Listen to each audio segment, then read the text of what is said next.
everyone. Welcome to The Way of the Leaf. This is our first time reader show based on the Epic Fantasy Tale by Robert Jordan, Wheel of Time. We are finishing officially finishing Knife of Dreams today, including the epilogue and the glossary, but we're also going to do a little Q&A here. But who are we going to Q&A? You ask? Well, you ask rightly because I didn't say anything, but let's bring him in.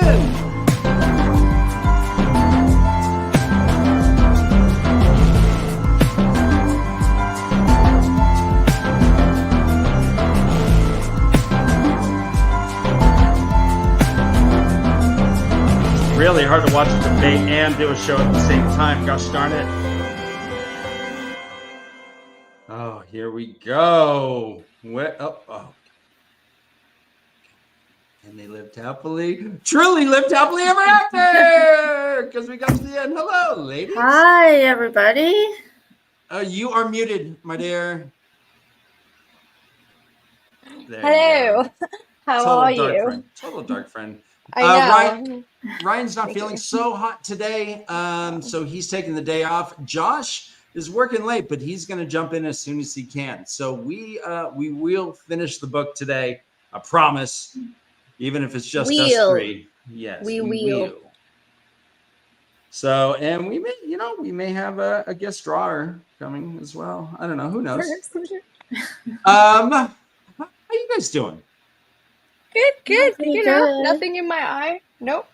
My eyelashes are not coming off. Nothing's different. Can you believe it's October already, guys? Like, this is crazy. No, it is crazy. It's super nuts. It's nuts. I live in a place where we get 4 seasons, and gosh darn it, it's coming, man. I feel like I'm Ned Stark. I'm always walking around. Winter is coming. Oh, there she goes. All right, I'm coming right. I'm coming right back. Fix your eyeball. Go fix your eyeball. I'm fixing my eye. Thank you. Are you a cold weather fan, Carrie? No, I'm not a cold weather fan. I'm not a hot weather fan. I'm kind of somewhere in the middle, which is probably why I like fall so much. But fall here in Ohio lasts about 2 or 3 weeks, and then it just gets really cold. It gets cold here. We've had snow during Halloween. We've certainly had snow during the first day of baseball. So when it comes early. I don't mind when it comes early so much. It's when it doesn't go away in like April. I'm like, come on, man. Read the calendar, would you? Right. It usually snows and then it melts, and it snows and it melts. It's rare for us to have continual snow stuff on the ground. But yeah, Glenn's digging it. And we're reminding Noma Garden to go, be an adult. I need to pay rent. That's funny. Let me see. We're getting some Texas good questions. Still hot. We got some. Yeah, you know what? You're right, Glenn. I am dressed. I do dress up whenever we finish a book. I think it's cause for celebration. So, picture me drinking champagne out of a shoe. As long as you're not wearing pants. I am, as everyone knows who went to WatCon, I don't wear anything under these things. But before we're going to do the book, we thought it might be kind of fun to open up some questions from the chat for you guys. I talk to you all the time. I ask you questions pretty much every time we're here. This is all I'm doing is asking you guys questions. But chat doesn't really get a chance. They can, but we don't get to see it all the time. So we're gonna go ahead and ask you guys some questions. We're doing chat questions? Yeah, chat questions. So we're jumping here to Moonshadow. Moonshadow asks, ladies, how do you feel about Perrin aligning with the Seanchan, and do you think they will be helpful or harmful to the last battle? Oh, that's a good question. I mean, at first when he aligned with them, he clearly said that he was making a devil with the Dark One. So does he consider the Seanchan dark? Or is it like choosing the worst of two evils where he has to, you got to pick some. I mean, ultimately, you got to have allies. I can't even say that word. Allies in the last battle, right? Allies made of alloy. Well, yeah, Carrie, you are correct, but keep in mind he didn't do this for the last battle. He did it to save his wife. Purely selfish reasons. Yeah. But this is what his drive was. I mean, what do you think, Kay? Do you think that this is going to have negative repercussions? Him, fighting alongside the Seanchan? Yeah, right? I don't know. What do you think, Carrie? Yeah. I mean, I think it will be more beneficial because if you find a friend and you help them and they help you, they're more likely to be your buddy at the last battle than not. So I feel like he's gonna, they're gonna put in a good word for him.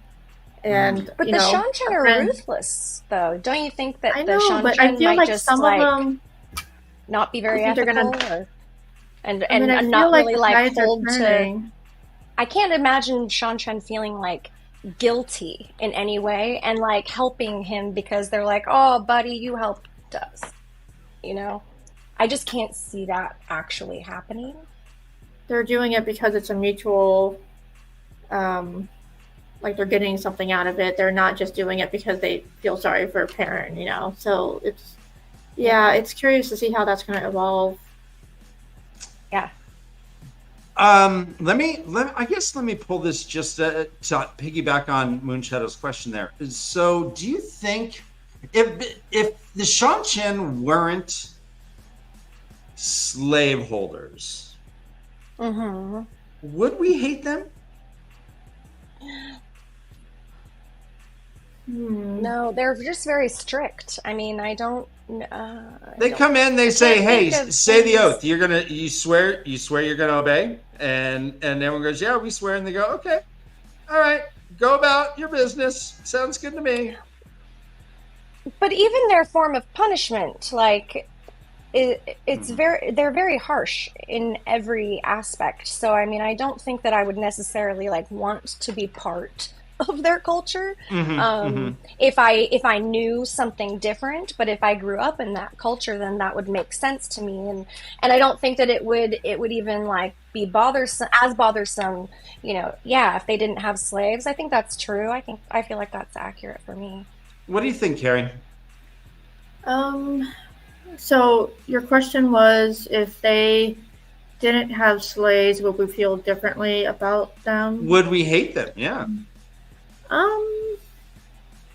There's a gray area here because every culture in the Wheel of Time has positives and negatives associated with them, and I started off really hating the Seanchan, but I feel like I'm starting to like them a little bit, or maybe it's just from a comedy standpoint. Their interactions with our, comedy. Wait, Aaron. Little things that they say that are as you're reading it just feels funny, I'm saying jokes right now to Solution.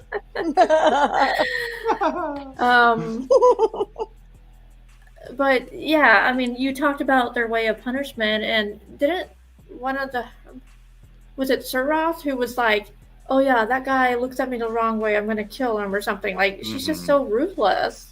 And you guys do make a very good point. The blood, they're like, yeah, I can't even look at him in the eye. It's I'm not allowed to, laws of physics.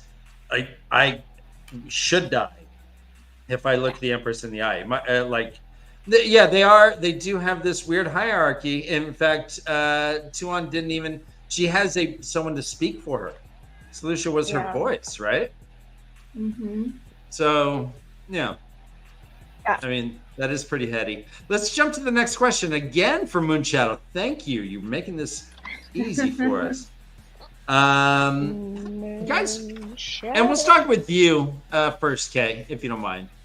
Yes. How do you really feel about Aram? Oh, it's on there. How do you really feel about it? As you remember, Aram was the tinker. It was Perrin's little boy, and then he got weird and tried to kill Perrin. He ended up and he was following Masema, right? Yeah, but guys, just I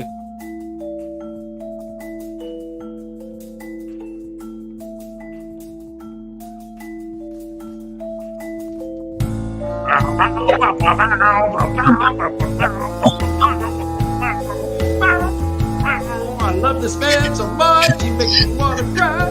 Make me want to die. Make me want to cry. Like an alibi.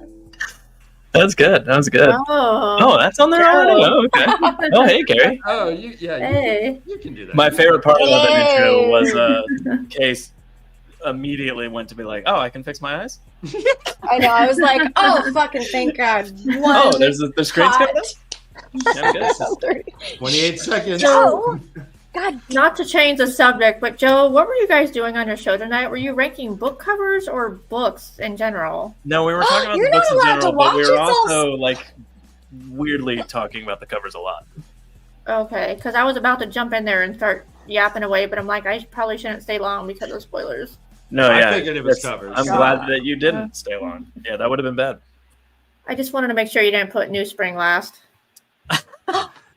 She had to show up to make sure that didn't happen. That's so funny, Carrie. Everybody knows I love New Spring. Okay. We didn't put New Spring last. We didn't before, then they know now.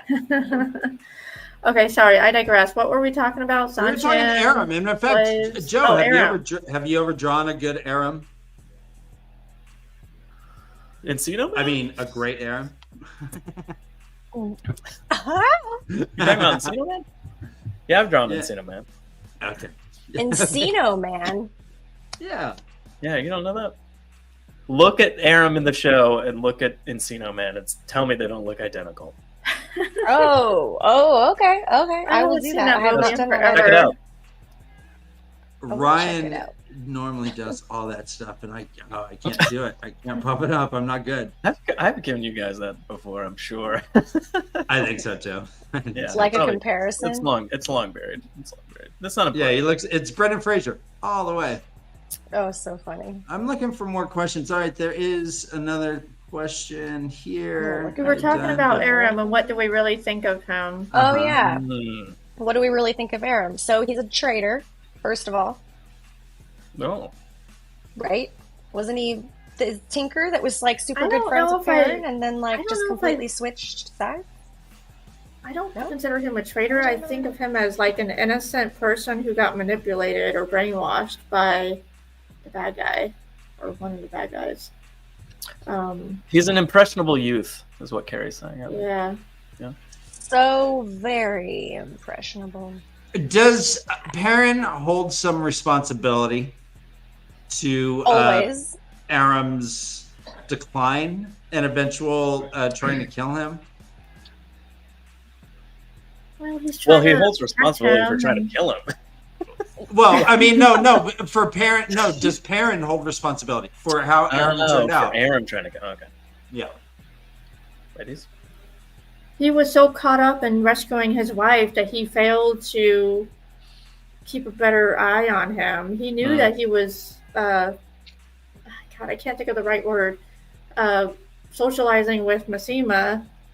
He should have done something then to like stop it or nip it in the bud. But, you know, no matter how hard we try, people have free will, right? I mean, yeah, ultimately, is Aram his responsibility, though? Well, exactly. He's not a child. He's a grown Nobody man. is anybody's responsibility but their own, really. You know, I mean, like in my opinion, I would say he's not responsible for Aram's like decisions or actions or anything that he did. But that's just me. Yeah, I don't know. And do you think he's really like impressionable, Carrie? Well, he didn't. Go ahead. Perrin technically didn't kill him, right? He got shot by some arrows from the bad guys, right? Oh, yeah, you're right. Yeah, you're right. Perrin didn't have but to. But he almost felt like he had to do it, but in self-defense. Well, yeah, they were squaring up, weren't they? The wolves ate them. Yeah, they were. Yeah, probably. Do you think the wolves gave Perrin that memory later? This guy was tasty. It's yeah. It's like vengeance. He means something to me, does he? But all right, so Perrin is. If Perrin had accepted his role of leader, in a stronger sense, would Aram still have devolved? What do you think, Carrie? Would Perrin have evolved? Or no, with Aram. We're talking about the devolution of Aram to where he suddenly is, you're a dark friend, you know. Oh, I thought you said, would he have the balls? Okay. I mean, this is why, you know, when you have kids, I mean, technically Aram's not a kid, he's a grown man, but you don't want them to play with certain people because they're a bad influence. So he's socializing with the bad influence people. Maybe if Perrin sheltered him a little bit more and didn't let him go with him fighting, maybe things would have turned out differently.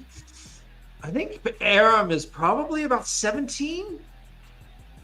I mean, Aram's not that much younger than them, though, right? No, they're little kids, anyways. Though, like they're all children. Of them are the show from ages the them Two up Rivers. properly, they're all sheltered. They're all like learning by on the fly. You know, like they're all like having to experience these crazy circumstances and having to choose and make really huge decisions about like life-changing things and who to trust and everything. And that's, I don't think that he did anything really severely like different than anybody else. He just followed the wrong person. You know, made the wrong choice. But I don't think that's like any fault of parents. Give it more weight though. Like, does he have more responsibility because he's like pulling people along without their will, so to speak? I mean, he can't control that though either. It's the wheel wills, is the wheel will whatever, you know, like the wheel will do it. So I feel like it's the wheel that does that, and it's like the Ta'Veren-ness, but that's not Perrin's responsibility, you know, like he can't decide for them. He can't decide for them, but he knows he's one of those people. And you grew a tail, Dan. It's a mustache. That's so cute. What would Brian say? Put the tail mustache up. Yeah. All right, let's jump to the next question. We got, there we go. Oh my God. Oh, nice. I want to see Aram get brain freeze. Oh no, that's really funny. They're the same person, guys. Next question is from Glenn, the geeky hippie, Jedi Sentinel. What is this? Queen Morghese, with all the titles behind your name. Gosh, come on. Question for the first-time readers. Which unrevealed dark friends are there among characters we know? Unrevealed. So you're basically asking us who do we think is a dark friend, even though we haven't found out yet? Mm-hmm. This is a tricky one. I'll let Kay go first because I already know the answer to some of these. Don't say the ones that are spoiled. I'm not gonna tell you. Only say the ones that are not spoilers. Do you know which ones are not spoilers? All right, let me think. Hold on. Okay.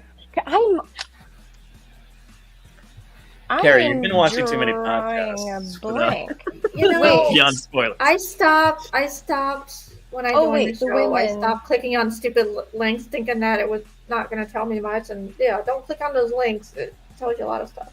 Yeah. Do we think? Wait. So this could be a male or a female character. Could be male or female, and just someone it hasn't been said is a dark friend yet. I don't know if we've had any. Is Elida?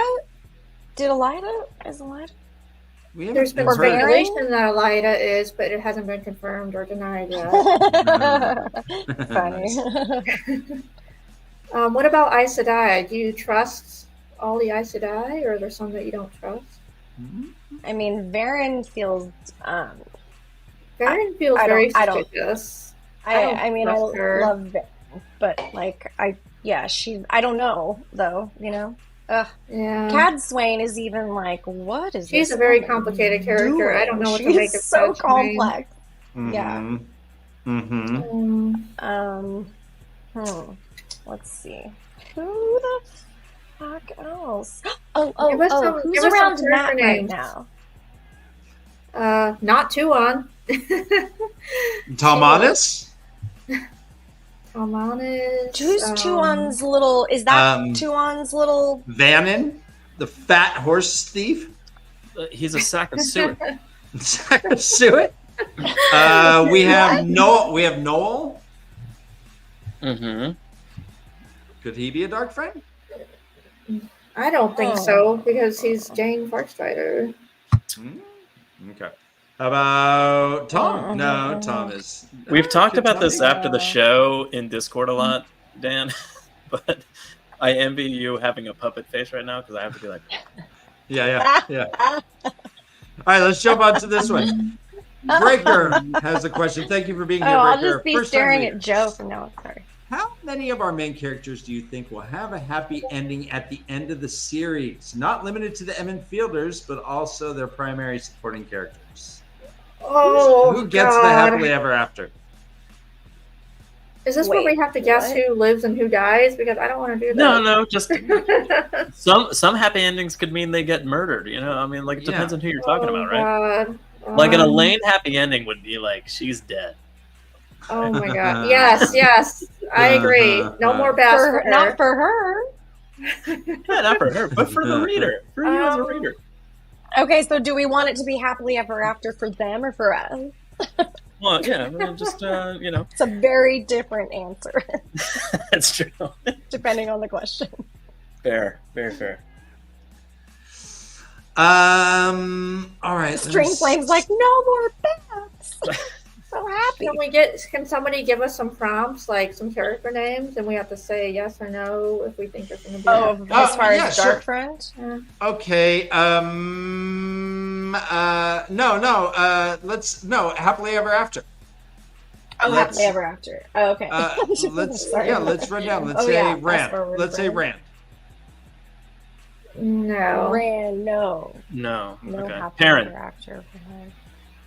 Perrin. I'm gonna say yes. Okay. I'm gonna say no. No. Okay. Oh, String said Rand and Min. Should we be doing couples? That's not what this is about.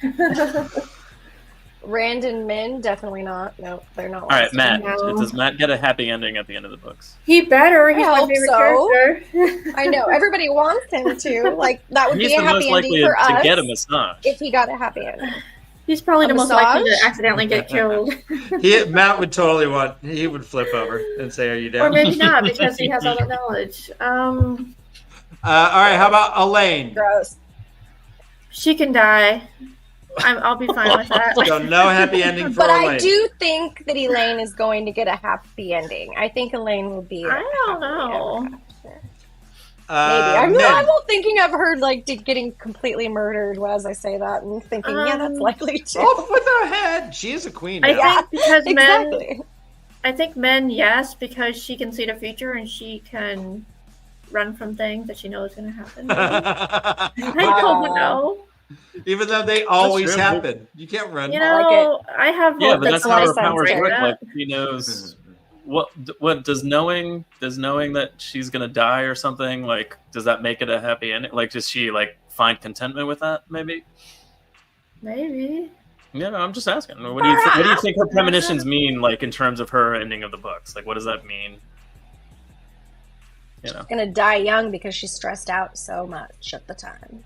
Yeah, but is it gonna be like, I died in a flame of glory and everything's fine? Yeah, I think that because she knows I think it could be that for Min, very much so. I think that she could have like a triumphant exit and like go charging into like the flames of something just because she knows it's like the right thing to do, and she knows it's going to happen, and she also probably knows she's going to die, but she knows that like if she doesn't do that then like it might turn out another way or something, so I could totally see that happening.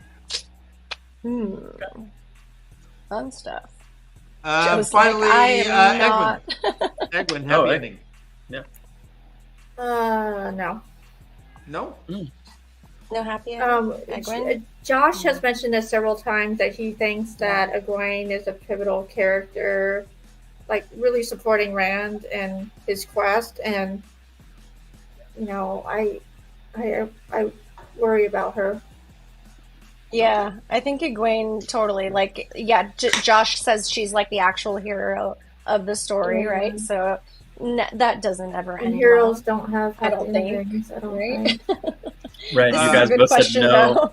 Oh wait, no, not that no one. for Rand though. So like, oops, wait. This Egwene one. being the other quote unquote hero of the story. Is that what you think? Like it's not. What does happy ending mean? Yeah, that's a good question. Like Rand and Egwene both don't get their nice happy ending. I think there's going to be multiple deaths at the end. I just don't know who all is going to die and who's all going to live. It can't just be one person dying. Come on, it's the last freaking battle. Like there's going to be lots of death.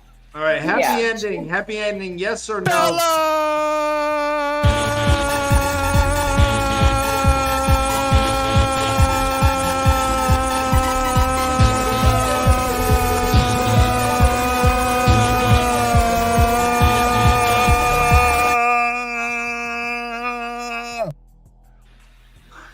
right.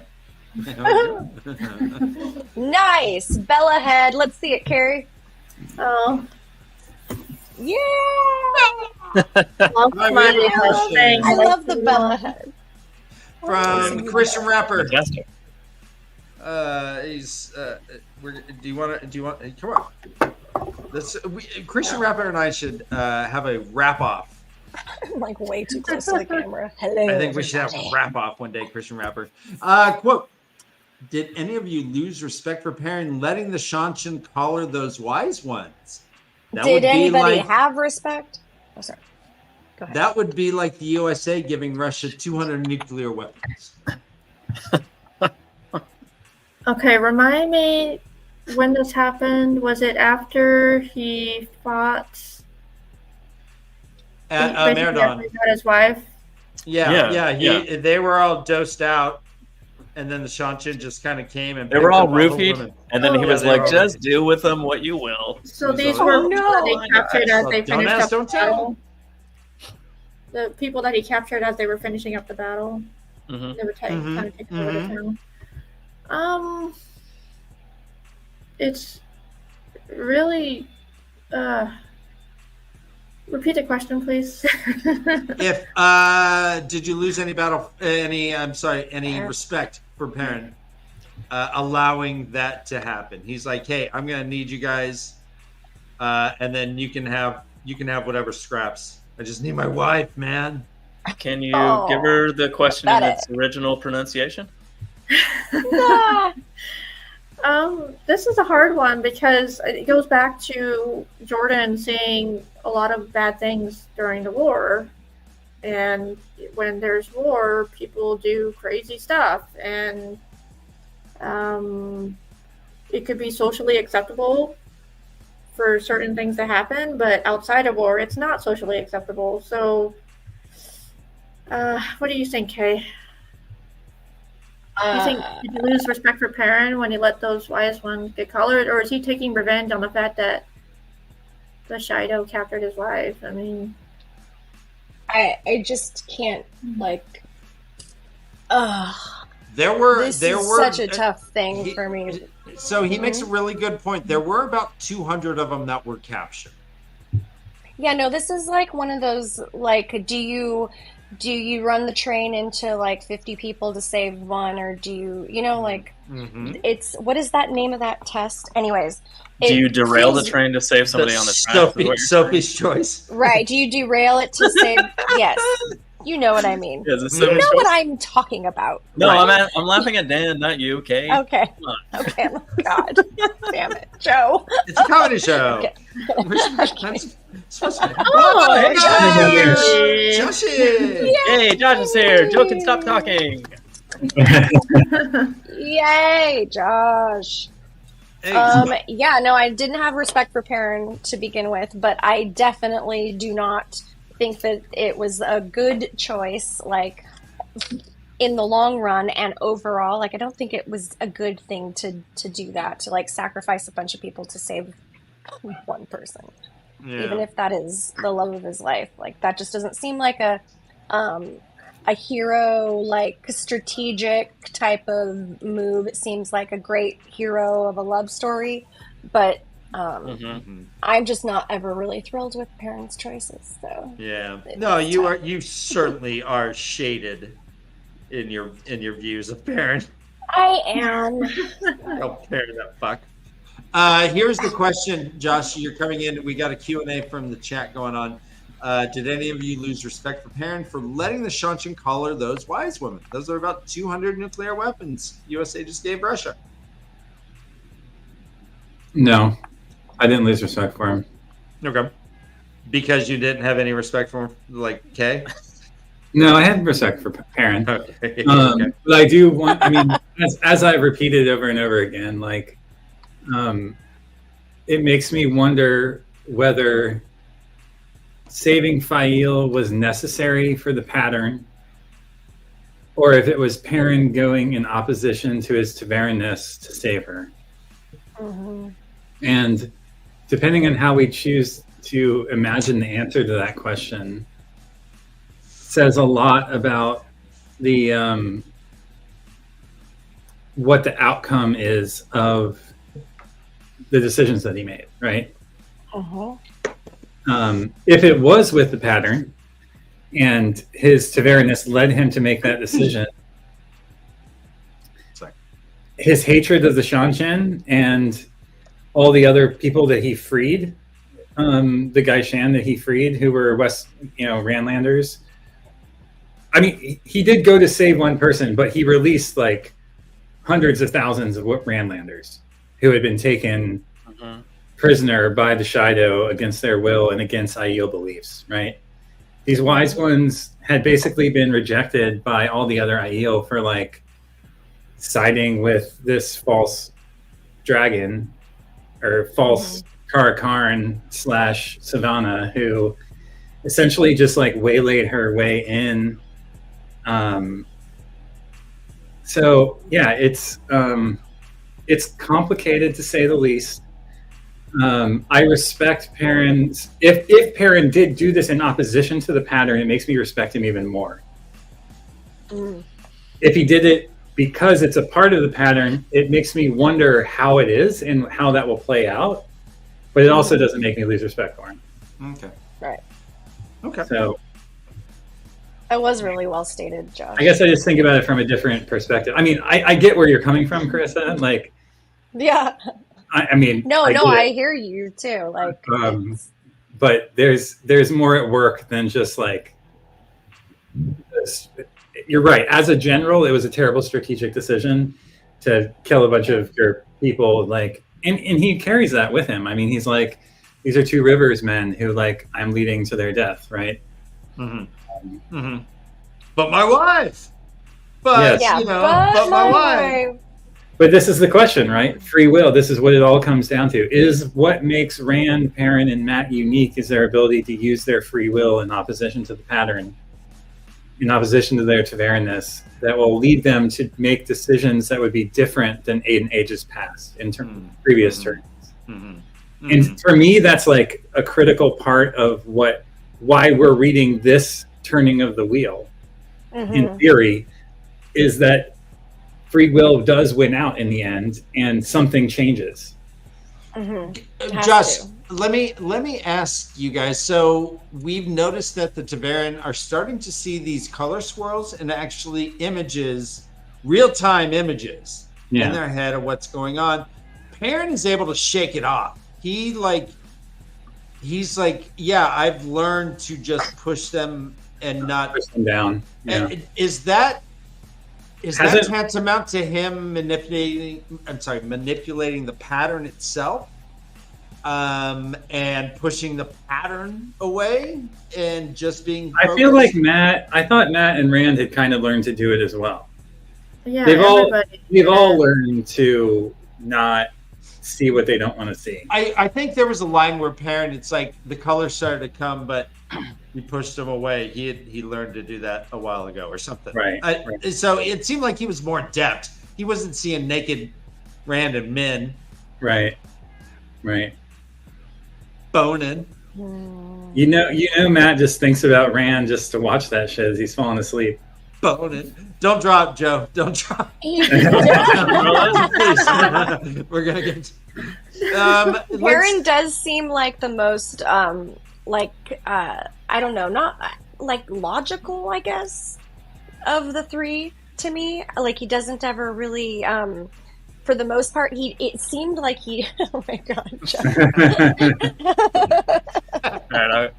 All right, I'll go back to what I was doing.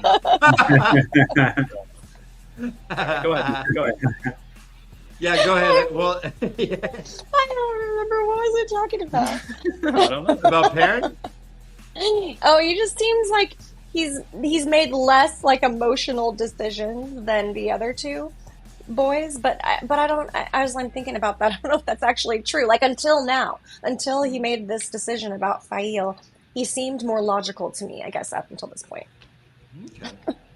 Let's ask just a couple more. This is fun, guys, but we do have a couple chapters still I want to talk about. So Dana Liu, who we only say that name once as a policy. What are your predictions for the remainder of the Shido? Let's start with you, Carrie. Aren't they going back to the Threefold Land? Okay. Isn't that where Savannah's taking them? The ones are we talking about the ones that got away, right? Not the ones that got captured. It wasn't Savannah. It was the Thurava. Oh, yeah. The other one. Okay. So a good chunk of them are heading back towards the Threefold Land, and I don't know. They can go back to hell where they belong. I don't really like the Shido. Will they participate in Tarmogeddon? That's a very good question. I'm not sure. Okay. What do you think, Kay? Do you what will become of the Shido? Oh, don't go to me next. Josh has much more Joshy. recall info. I don't actually have a whole lot to say about this topic. I mean, I think they're like you said, they're going back to the Threefold Land. Their pants are down and they're running like they got stung by a bunch of wasps. Are they running naked through the cornfield? Yeah. Okay. So, I mean, I imagine it's the last we see of them in the series is the bit that we see in these chapters, but I could be wrong. Oh, interesting. Okay. The Shido Gaishan obviously are going to end up somewhere. So if that's who we're talking about, that's a different story, I suppose. But I imagine they'll remain Gaishan because I think Tarmogeddon is happening in less than a year and a day. So at the pace the book is going. That's a very specific number. It's 365 days. All right, we'll jump to Uber Spearman. How do you feel the next book will start, and who will meet up with whom? So we have. If it doesn't fucking start with the Tower of Genji, I'm going to be really upset. Seriously. Like, oh man.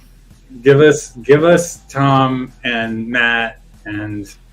We only have 3 more books. No, like saving. Better start with that. Moiraine. Like Moiraine's got to be a key character in these last 3 books. So I imagine quickly, but I don't know. Moonshadow says, what do you think of the similarity of what Rand saw in the rings watching a tinker take up a sword just like Aaron did? I mean, was his character, what was his character arc? Actually, what did he do for Perrin or Rand? I mean, we talked about this. I brought this up a few shows ago.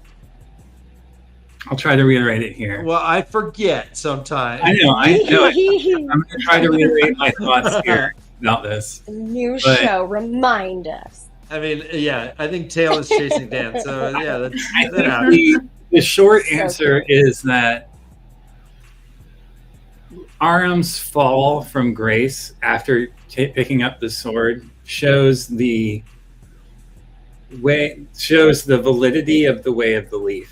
and the price of rejection of it. Right? That by turning back to violence over the way of the leaf and rejecting the search for the song,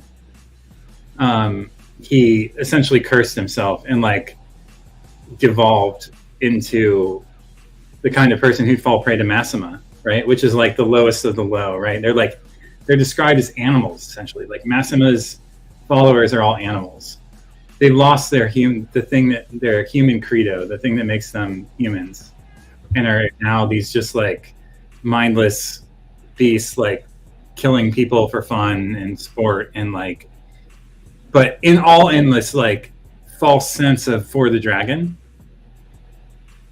And Aram clearly like falls prey to that same thing. Yeah, I like that. He paid the whole price. Yeah. So it's the curse of the sword, essentially, or like the cost of the sword over peace.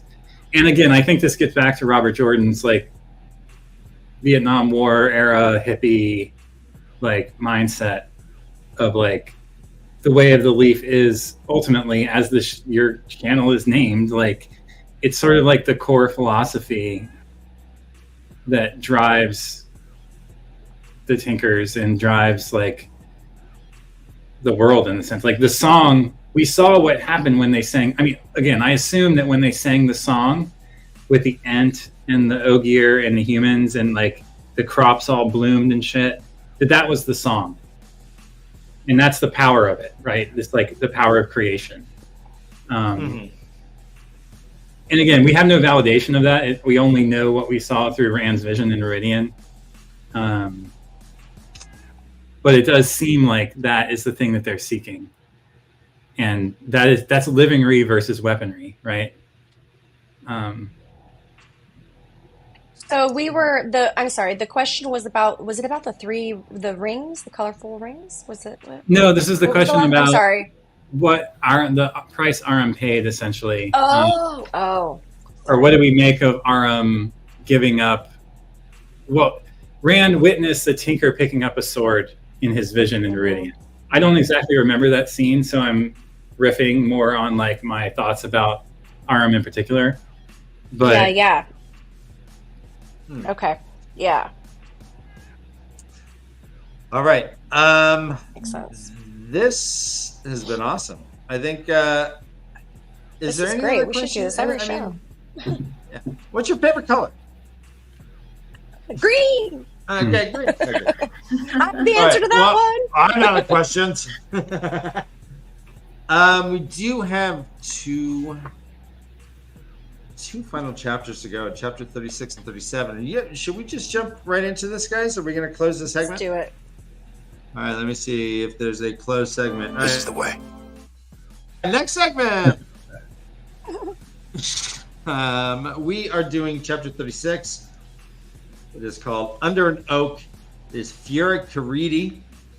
It has a lute or a lyre. What is that, Josh? Which chapter? 36. It's called Under an Oak. I'm on page 693 in my book. Yeah, here we go. Is that a lute? A what? Yeah, it's a lyre. Lyre, I think. Pants on fire? Lyre. Right. L-Y-R. This is called Under an Oak, and this is Furic Caridi. He, if we remember last, he had hung out with like. It's a lyre, not a lute. Okay. But he had hung out with the Shanshan, said, yeah, there's stuff going on at Malvid Narrows, this path through the mountain. So he's like, all right, I'm going to Malvid Narrows. I'm going to go, and hopefully the Empress, may she live forever, is there. He had a small party because he's like, well, I'm going to get my ass kicked one way or the other here, and I don't want everyone to die. But he has a couple of Soldan and Damane with him.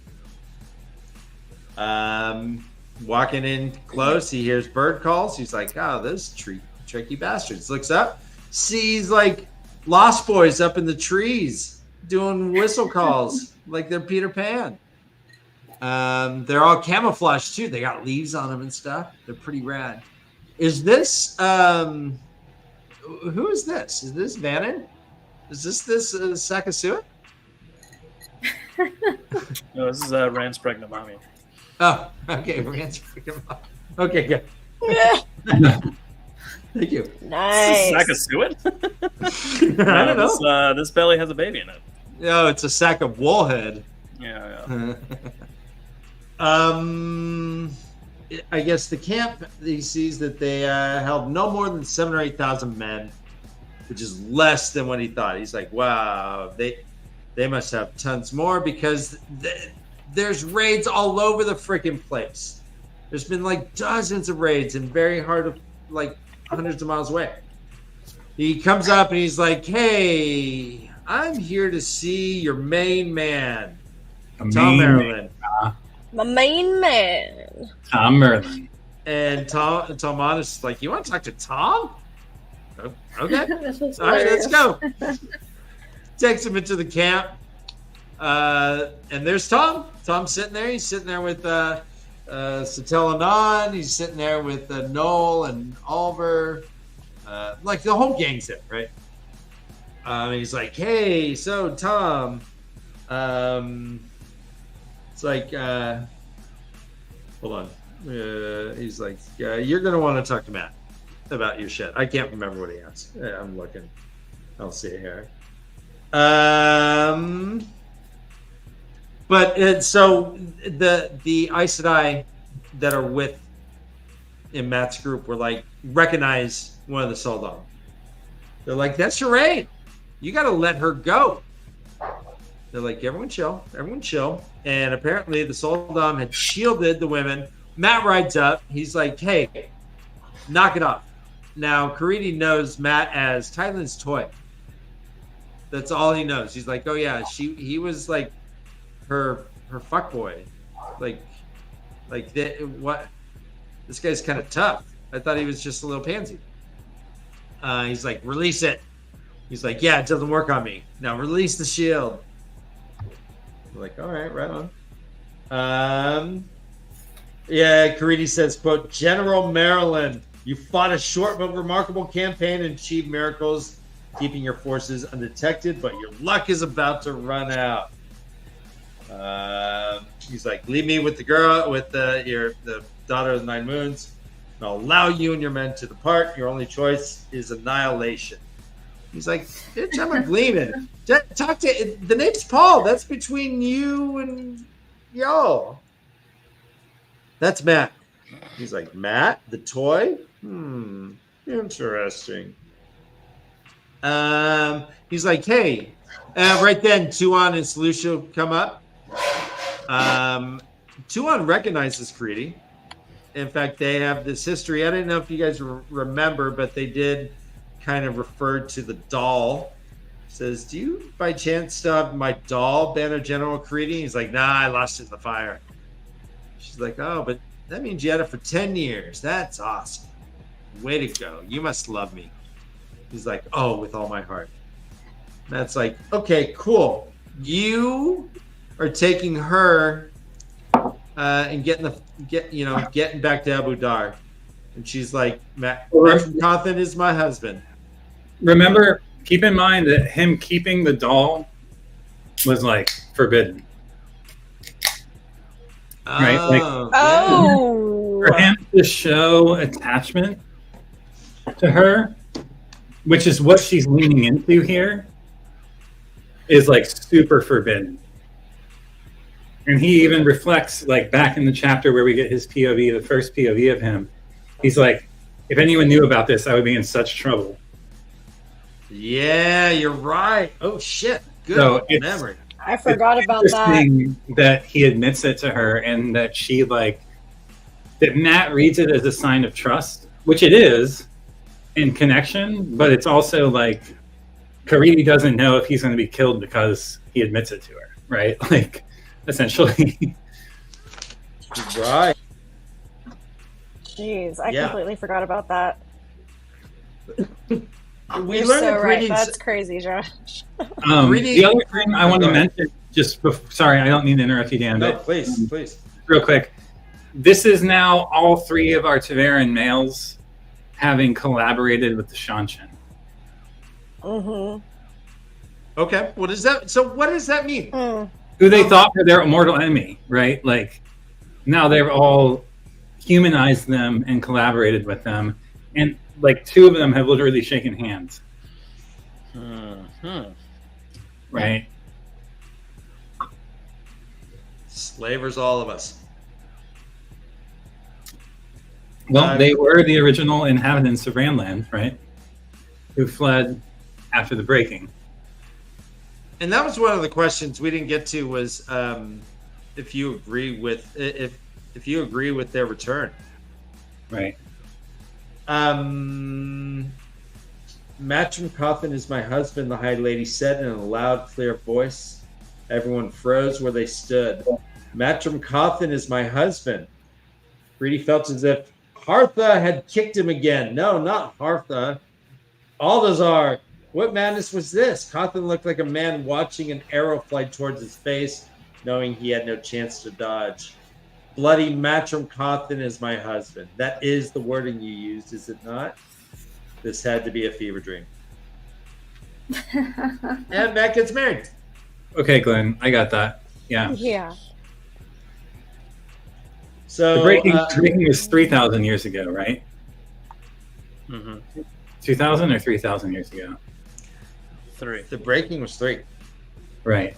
So, but I don't think that this necessarily obviates what I said. Like, the Seanchan were the people who lived in Randland who fled when Arthur Hawkwing lost.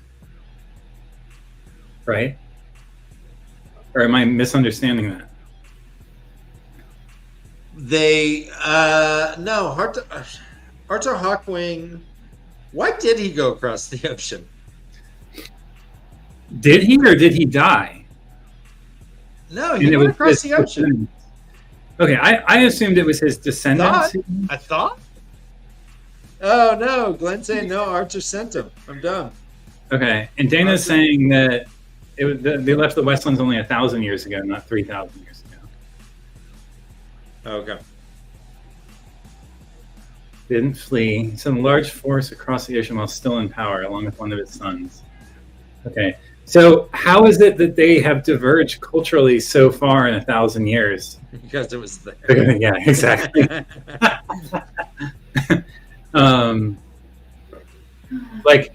So I guess the question for me becomes like, are the Seanchan's cultural norms the norms of 1,000 years ago here, or did they diverge so far in such a short time, relatively speaking? They are weird. They have the blood, but it's something you don't have to be born into. You could gravitate or like get promoted into the blood, which always is weird, right, Carrie? I mean, isn't that an oxymoron, kind of, being promoted into the first blood? Well, like, so where did Hold on, I asked Carrie. How dare you, Josh? Yeah. I mean, I don't know much about the blood. I mean, I know we read a little bit about them, but I just know it's like a elite group of people, right? And they have their own customs within their own culture. Mm-hmm. And it involves fingernails and shaving heads. And... Yeah. Oh, yeah. Okay. What's that? Now go ahead, Josh. I'm sorry. I just wonder, like, 1,000 years in geological, in like cultural time is a bit more than a blink of an eye, but it's not that much more. Penny makes a good point. Both cultures have diverged.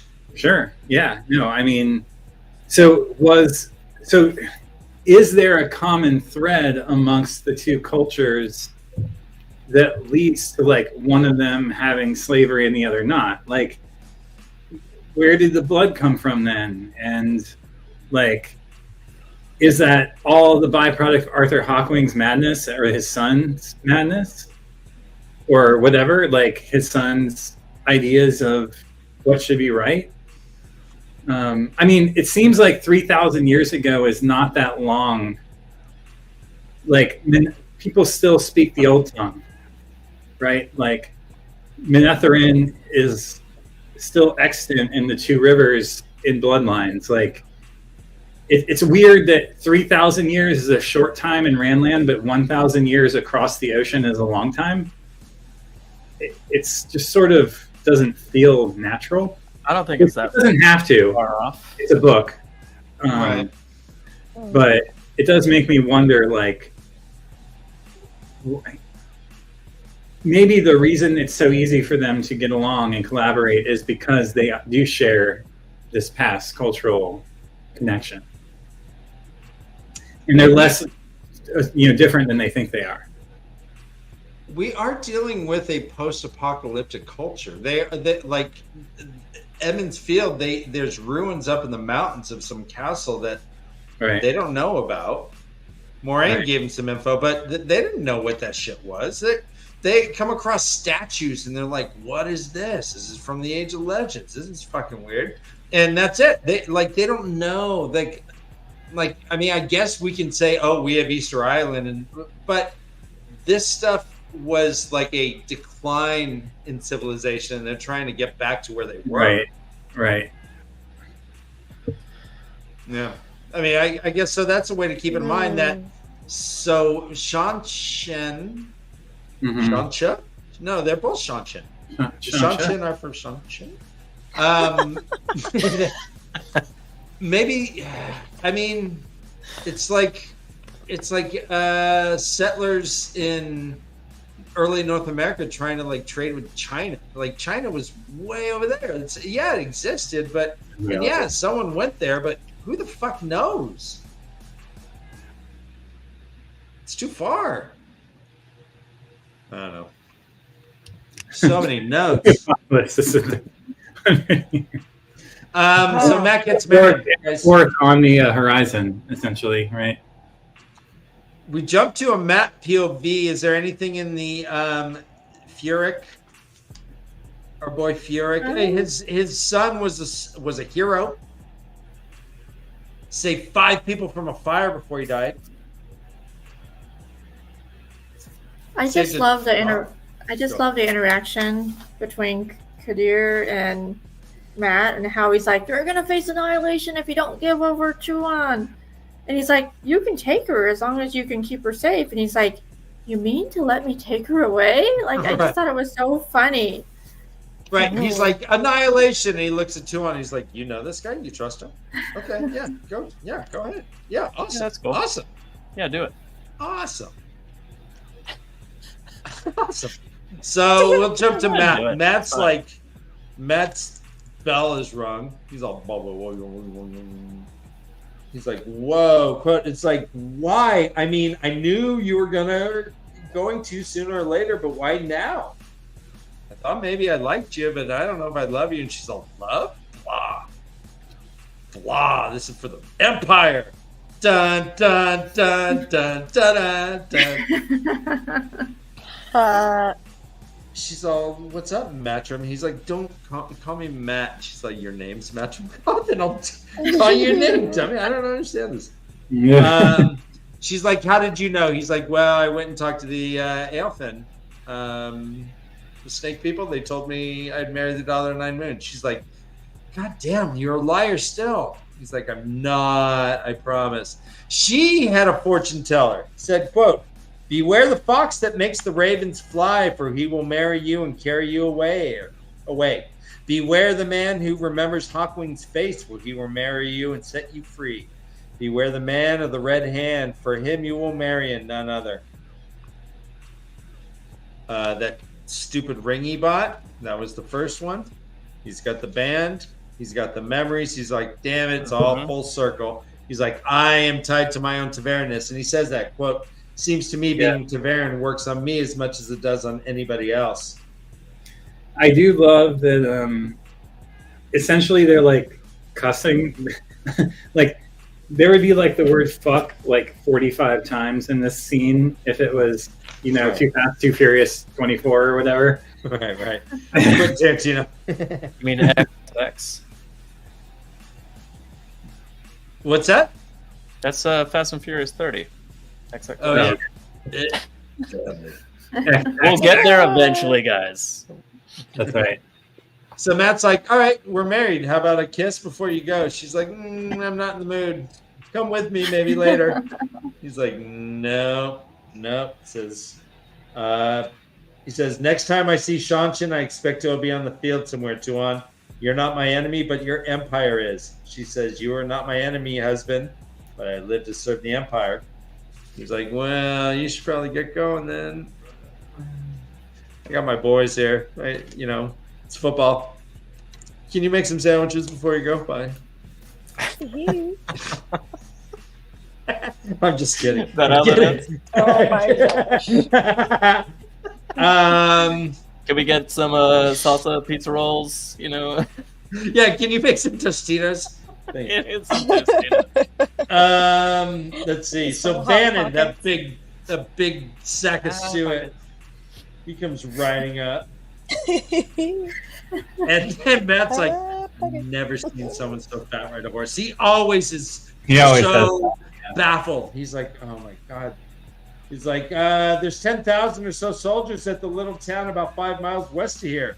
The fat man told Matt. Come on, Matt, it's your friend. It's not from his perspective. It says, thing is, they're asking about fellows wearing armor like this. He says to Greedy. And rumor says that one of them that kills a girl that sounds a lot like the High Lady gets himself 100,000 gold crowns. Their mouths are dripping for it. Greedy's like, I can get by him. He's like, nah, are you sure? And if you can't, Matt said quietly, they caught some sniff of you. It's like, fuck.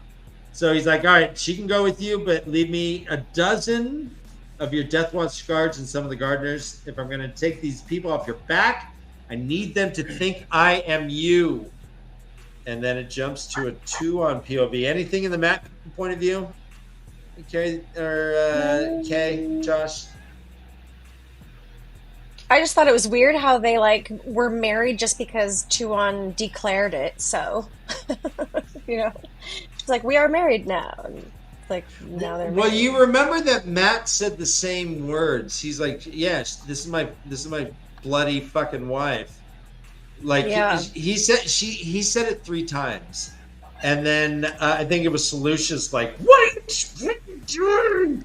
You're not supposed to do that. So funny. You just pretty much proposed, and all she has to do is say, you're her husband 3 times and you're married.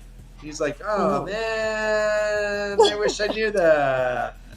But she also said that there's no way in hell she's ever going to say that back to you. So that was interesting. Right. Yeah, we didn't see Solution's reaction. I bet you she pooped. So Matt made a cultural faux pas by saying something that he didn't know he was saying, but then she confirmed it on her end. Is that legal? I think so. I think so.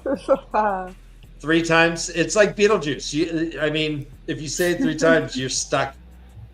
Yeah, that's just it. Yeah, you're fucked. Yeah, you can't take it back. Contractually binding. Sure is. All right. Jumps to Tuan. Tuan is packing. She packed her little rosebuds, all careful. But through most of her other shit, she just left. She didn't need all these dresses. They're lame anyways. So she leaves and she asks, she's like, so, Karidi, what do you think of my husband? He's like, it's not for me to say, but if I was gay, I would chomp on his nethers. Yeah? I think that's what yeah. Pretty sure said he was a good general. He's adaptable. The man in love with you. I saw he looked at you, and she's like, yeah, maybe.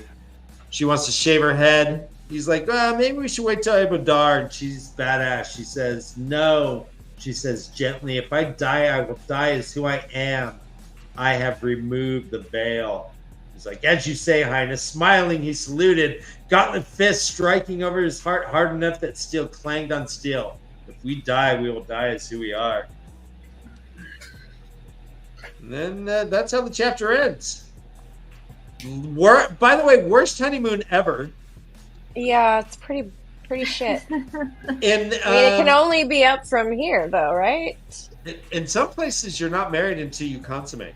Well, when your wife was your prisoner, who was actually your prisoner, you were her prisoner. It gets a little more complicated, yeah. Yeah, just a bit, right? A couple of Taishar moments here. The bloody thing felt awfully tight. Okay. Gross. I didn't have any in this chapter. The next one I got a bunch. What else you got? The bloody thing felt awful tight. I think just crushed it. Need more? She said she had a Yeah, couple. I think it's the lofting tube sending its night flower aloft. That's all. That's all for now. Okay. All right. Let's go ahead. In love with her, perhaps she thought she might be able to come. Nice. Yes, All right. Josh. Josh, this is Dun, what dun, we're dun, dun, dun, dun, dun, dun. You win the prize. Okay. Yeah. All right, what chapter are we on now? Taishar. The last one? Last Okay, one, chapter well, 37. Hold on. Yep, One thing that we didn't mention was that I really liked. I mean, I overall love this chapter, but the people of the camp were bowing to her as she was leaving. I thought that was very sentimental. Oh, yeah. Yeah, some of the people that came out and they bowed, and she's like, "Well, so much for being secret." Okay. Yeah, that is weird because that is ostensibly the enemy.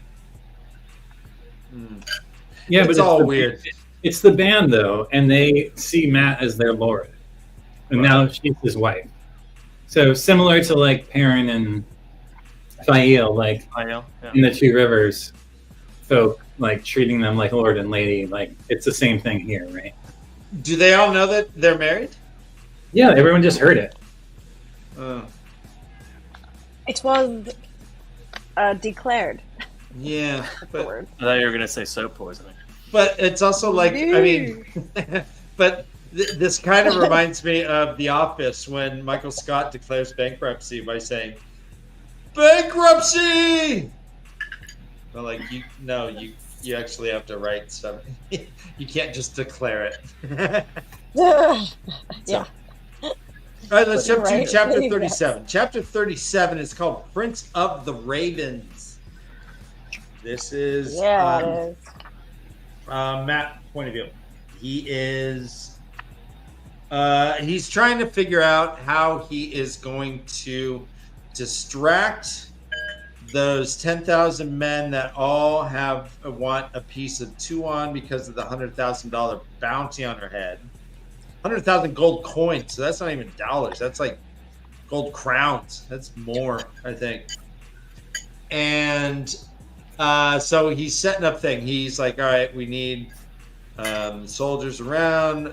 Vannon, go ahead and ride up and make yourself seen, and then ride back.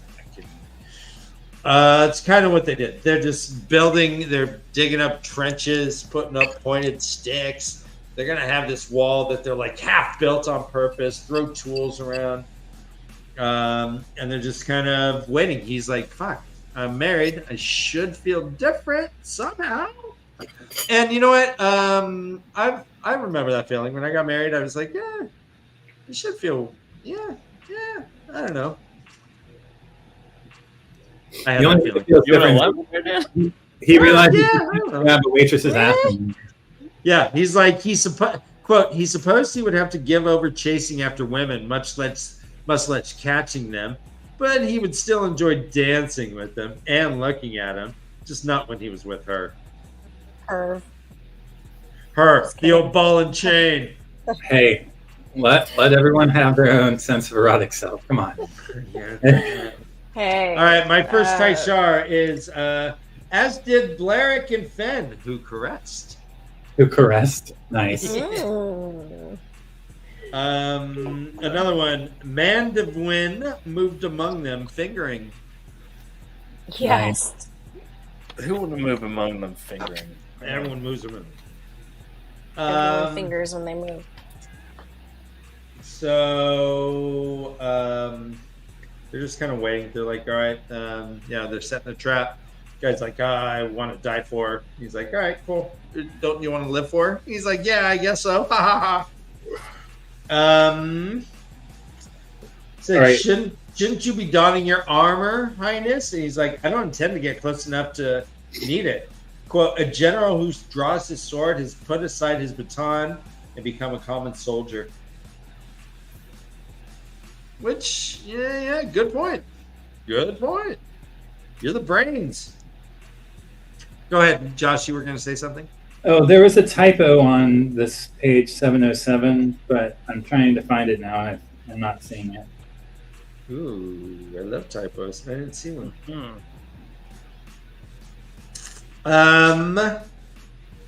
Aludra gives them like some,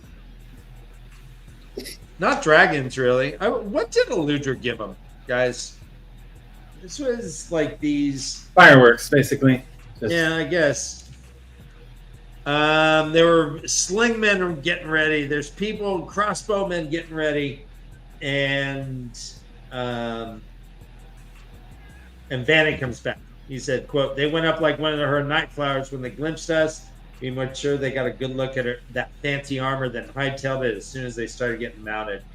Here's another Taishar right here. Quote, they're coming hard behind us, harder than they should. Yes. Quote, Blarick shifted in his saddle and stroked. Quote, increasing speed as they came. Yes. Taishar. I mean, you said something about getting mounted, and you didn't say anything. So I was all right, here it is. If too unexpected Matt Coffin to settle down, to give up gambling or some such, she had another think coming. Not thing, think coming. Think. Oh, nice catch. And this is like the fucking Amazon Prime printing of the book. So this has been in there either new or for a long time. No, they mentioned the whole time. Sweet. Another think coming. I mean, if you're gonna think that, you got another thing coming. You got another thing coming. You got another thing coming. I like it. Is that how that works? Yeah, Noma Garden says I think that's correct. Okay, wait. Do we think anybody is a dark friend in this situation? Think it again. Think it again. Another thing coming is an actual phrase. Hello, Light Blinded Fool. All right. So, they all the Shanshin, and by the way, there's only like one Shanshin out of all these 10,000 cats. Everyone else is from like Altura, Murundi, all these, all those places in the south. Yuck. And they start coming down the mountain when they come. They're riding 6-on horses when they come.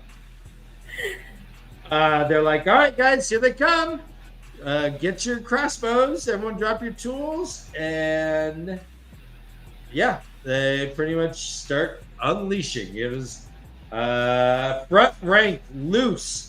About 1,000 bolts flashed out, dark streaks in the air. Immediately, the front rank bent to fasten their cranks to the crossbows, and the second rank raised their weapons. Second rank, Malvin shouted, loose! Another 1,000 quarrels streaked for the oncoming horsemen. I'll keep reading. At that range, they should not punch through a breastplate, despite heads designed to do just that. But men with shattered legs toppled from their saddles, and men with ruined arms reined in frantically to try stemming the flow of blood. And the horses, light, the poor horses. Horses fell by the hundreds, some kicking and screaming, struggling to stand, others not moving at all, many of them tripping more animals. Catapulted riders tumbled across the meadow grasses until they were trampled by other riders behind. Third rank, loose. Front rank, he said. Second rank, loose. It was not so one-sided, it said, but Jesus, it was getting bad. The Aes Sedai did not get involved because they're like, I'm not in danger. And then their ranks broke. The Seanchan people started coming in. And I think Jolene said slowly, yes, I feel in danger now. Tesslyn simply threw back her hand and threw a spear of fire larger than a horse's head. They start hurling. It says the Aes Sedai began hurling fireballs as fast as they could swing their arms, which is again like the elf at a snowball fight, throwing so many snowballs. You remember Elf? Guys, do you remember Elf? And they had the snowball fight. You guys remember Elf? And he threw so many snowballs. Elf. Imagine the snowball fight. Okay, yeah. Oh god, that'd be tough. Do you guys remember Elf? Thanks, guys. I remember Elf. Finally, Tom Honest is like, it's done, man. No one ran. Whoever isn't dead is dying now. Harta is like, I'm gonna go find the traitor. Him and some of the other gardeners just jumped over bodies. There was a wall of bodies, by the way. They just stepped over. It says, quote, shouldered their axes and walked over the mountain of bodies as if it were dirt. So I have a question. Yep. Tesslyn and Jolene, I think it was. They're the ones that started to feel threatened, and then they talked about it. Uh-huh. They couldn't channel until they felt threatened, right? And that's why they were talking about it. Right. So that's one of the 3 oaths that you swear when you go on the oath rod. The third one is you're not going to use the one power as a weapon unless in the extreme defense of your life, your warder's life, or another sister. So they have to... I didn't realize that they, couldn't. I didn't realize that they were, bound, physically by those things. And that, they weren't able to make a choice. Did they choose not to? Did they delay it? Or did they? Yeah. Or did they just wait? Yeah. I guess. Well, it said here... so it said, I must be in danger. I don't feel in danger yet. Tesla nodded. She was watching the charge as if it was a parade. And it says, if you would allow Seda and me, Bethamin began, but Jolene looked over her shoulder coldly. Now, Seda and Bethamin, because they're not Aes Sedai and they're not under the 3 oaths. So. Correct. They don't have that limitation. Right. So, yeah, but are they bound physically, or is it bound by their belief system, and because they're bound by the 3 oaths? The 3 oaths, they cannot. The 3 oaths says they can't harm another person unless under duress or pain of death. Okay. Fascinating. So if they then swear an oath to the Dark One, then we think that overrides their other oaths, right? Who's we? Or what do you guys think? I don't know. Us first-time readers, because we've talked about this before, but I just don't remember. Not you, Joe. You know it. I don't have a puppet face. No, well, put your puppet face on, please. Want to play poker? Just pretend. There you go. So there is more information about Eludra's things. It says Eludra had wrapped a layer of hard pebbles around the powder inside each cylinder, and those pierced flesh deeply when they hit. So they were incendiary devices. They were just like these scattershot bombs that she was launching. Is it similar to a grenade, or not as complicated like that? Is it? A grenade. I'm thinking. Well, a grenade certainly does have shrapnel and fragments, but I think this is designed to be more different. Yeah, this is like a bomb with straps in it. You know, like with like buckshot. So yeah. That's wait, what? Straps in it? Yeah, with like pieces of metal. Like she filled the explosive tubes with pieces of metal that would like fragments. So it's like You're literally describing a grenade, Josh. A bomb that somebody made, though, like a more like a handmade version. Oh, like a pipe bomb? Like a pipe bomb is what I'm thinking. Kind of. Well, Yeah, I'm more so like a pipe bomb. Honestly, yeah, Joe, I didn't want to say it, but that's exactly what. But just no pipe, just a sack. Yeah, sack bomb. It's like shooting buckshot from a shotgun, maybe. The explosion of a grenade doesn't hurt. It's the little fragments of the metal that. Well, that's just the shell of the grenade, Joe. What it's actually referring to is a fragmentation bomb, which were invented during the Vietnam War. Yeah. Again, something that Robert Jordan saw firsthand. They were like filled with pieces of like scrap metal to like kill people and maim them. Mm-hmm. Yeah. Jeez. The chapter ends with the Chief Gardener Hartha coming back with a head. He's like, "Yep, we found the traitor," and everyone's like, "Oh shit! Look at that! You need to show the Daughter of the Nine Moons." And Matt's like, "You know this head?" Like, "Oh yeah, we know this head." And he's like, "Come on, quit calling me Highness. Can you call me Matt? We were naked together." No, I mean, we just fought people together. It said after today. I don't know. Anyways, but he says, when she married you, you became Prince of the Ravens. To speak your name would lower my eyes forever. And Matt reacts by, quote, he laughed until his sides ached. And that is the end of the final chapter. But there's an epilogue. There is an epilogue, but let's. What did I miss that you guys wanted to talk about? The Prince of the Ravens. I was excited to know more about Matt and the Ravens because you see a lot of artwork with Wheel of Time characters, and I'm like, why is Matt with ravens? And I'm like, this kind of makes sense now. So that's a good point. And connections. Yeah. Because ravens are considered the eyes of the Dark One. They're spies. They eat things. Perrin and Egwin almost got chewed up by a whole flock of ravens until they ran to the steading or whatever. Yeah, ravens are not like a good thing, and yet he's the Prince of the Ravens. Mm-hmm. What does he get his own parking spot?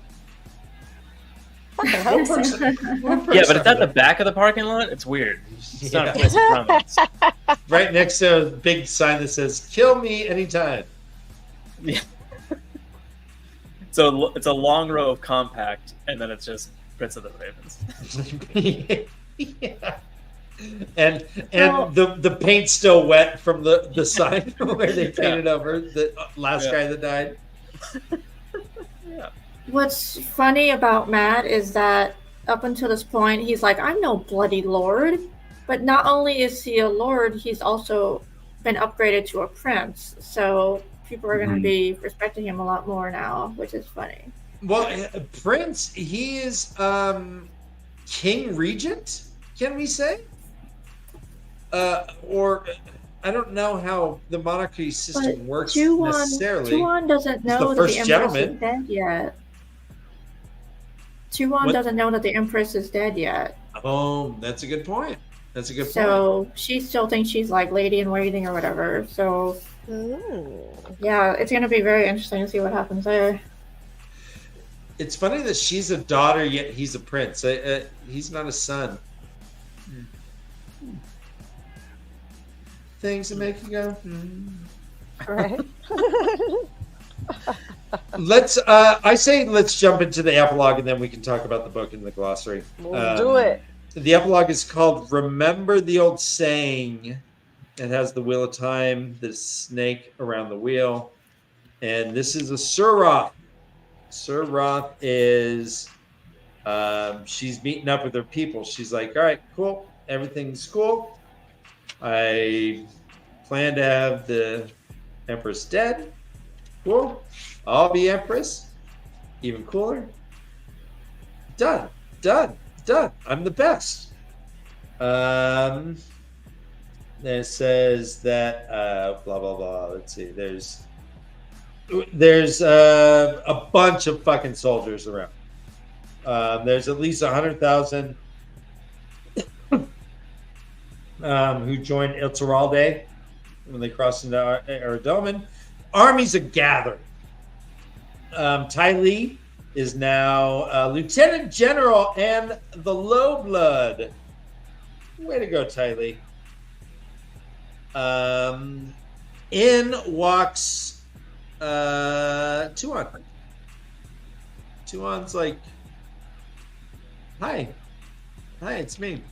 I know you can't really tell. I don't have, it's freshly shaved again. But it's me. And guess what we brought? We brought a head. They whip out the head, and it's Elbar. Suroth is on her hands and knees. She's like, oh, shit. She's like, oh, yeah, that's Elbar's hook-nosed face. She says, oh, my eyes are lowered, Highness. That one of mine has offended you so deeply that you took his head. She's like, yeah, we can call it he offended me. I mean, he tried to kill me. They're like, wow. Oh, fuck, that's the worst. I would have killed him myself if I knew. She's like, well, you should have known. You should have known. It says, quote, it is well known that Zared Elbar was Suroth's man completely. He did nothing that she did not order. Therefore, Suroth Sabel Menderoth is no more. This Dal Kavala will serve the Deathwatch Guard as they wish until her hair has grown enough for her to be decent when she is sent to the block for sale. And she's like, oh, my ovaries, that hurts. Oh. She says she started screaming a wordless howl before they'd even begin cutting her clothing off. Yikes. Are we going to hear from Suroth again? No. I love this part. No. I thought it was sweet, sweet revenge. Poor girl. And this is Tuon issuing these, like, I mean, we're rooting for her, but it's like, you're a cold-hearted snake. Yeah. Then we have Pobara. And this is the final POV of the book. Pobara is showing up. When did we last see Pobara? Was she in a prologue somewhere? Like, I'm trying to remember, when did we last see her? Oh yeah. I don't. She might have been in a prologue, and then she hasn't made an appearance. I feel like that's right, Carrie. Yeah. I feel like it was a prologue. So she's been hunting the Black Sisters, right? Mm-hmm. Uh-huh.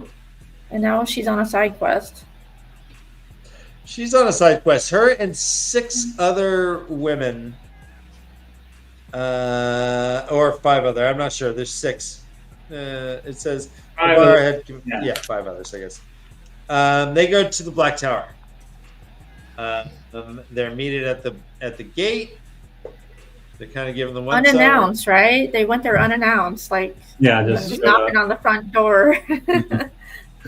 It says, quote, now what would 6 sisters be wanting here at the White Tower this fine morning? She says, to see the Empire. He's like, what, Aja? She's on the red. It's like, well, all right, let's stay right here.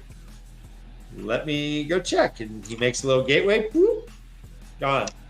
Comes back. Whoop, all right, you can come. But in the meantime, they were just kind of waiting for a bit. I think one of them is a Two Rivers boy. Alcine? Alcine, yeah. The little kid.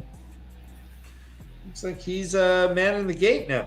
Yep. But they get the okay. They're like, all right, yeah, go ahead. Go through this gateway. Boom, into the gateway. Go into a building. It says, quote, perhaps 100 men in black coats were standing to either side of the room. And in a kind of thrown weird thing was Mhail, a.k.a. Mazrim Taim. He's like, well, he says, Wait, hold up. Did you say Mhail? Isn't it Mahail? Well, whatever. No, it's Mhail. And then I say Mhail. We won't make the gesture here. I say Mahail. I say Mhail. What? All right, Okay. Krista, what's your Wait, how is it spelled? Which one are you even talking about? M''Hael.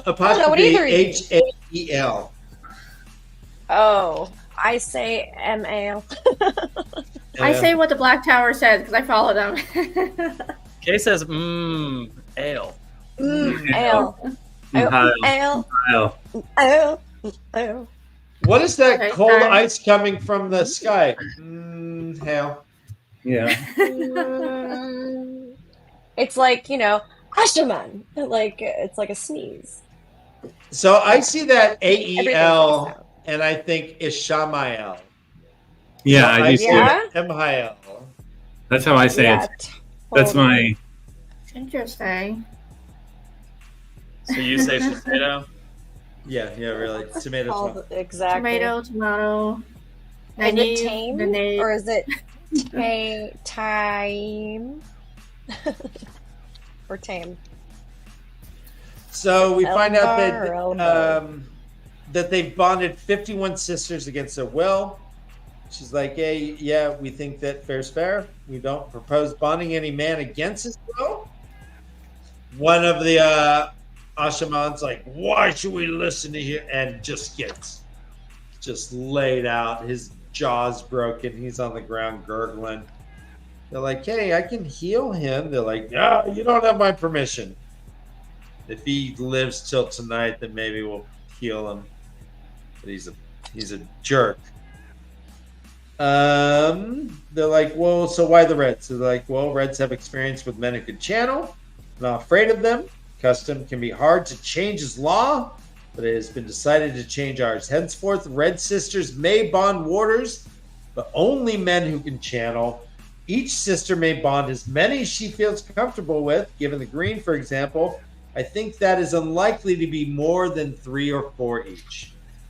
And Tame says, yeah, go ahead. She's like, what? He's like, yeah. He says, what would you have me say? Fair is fair? Equal shares? Accept very well and ask who will let you bond. I'm sorry. Accept very well and ask who will let you bond it. It's weird. I don't know. And then he reveals his dark friendness here with let the Lord of Chaos rule, which we know is something that the Great Lord says to the Forsaken. And it says the chamber erupted with men's laughter. Yeah. Pavara had never heard any saying like that. The laughter made the hair on the back of her neck tried to stand. Yeah. And then the end of the 11th book. Let's go! Clap. Mazrim Taim is a dark friend. So you keep saying he's a dark friend. I keep thinking that he's a freaking Forsaken, trapped in his body or something. Is he? Well, potato to me. Wasn't he there when Rand had a failed assassination attempt? Like, I just feel like there's so much evidence against him. Yes. Yeah. Oh, did we miss one? Mm-hmm. Oh, well, Jesus. The men erupted, I think, is. Okay, men erupted. Yeah. Chamber erupted with men. Nice.